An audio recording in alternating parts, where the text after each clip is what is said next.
اس نے اپنی بشریت کے دنوں میں زور زور سے پکار کر اور آنسو بہا بہا کر اسی سے دعائیں اور التجائیں کی جو اس کو موت سے بچا سکتا تھا، اور خدا ترسی کے سبب سے اس کی سنی گئی۔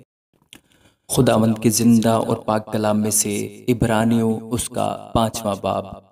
کیونکہ ہر سردار کاہن آدمیوں میں سے منتخب ہو کر آدمیوں ہی کے لیے ان باتوں کے واسطے مقرر کیا جاتا ہے جو خدا سے علاقہ رکھتی ہیں، تاکہ نظریں اور گناہوں کی قربانیاں گزرانے،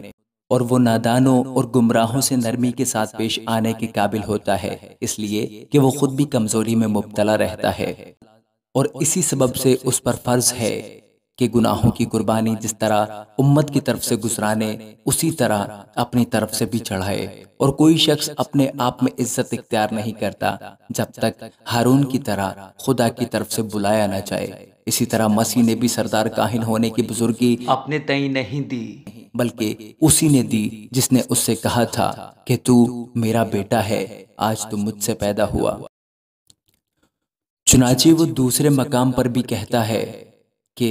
تو ملک صدق کے طور پر ابد تک کاہن ہے۔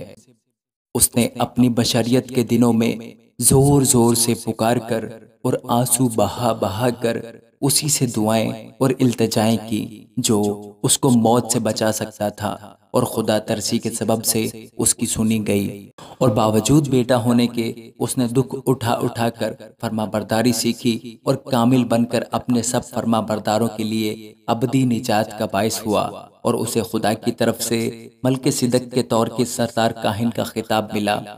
اس کے بارے میں ہمیں بہت سی باتیں کہنا ہے جن کا سمجھانا مشکل ہے، اس لیے کہ تم اونچا سننے لگے ہو۔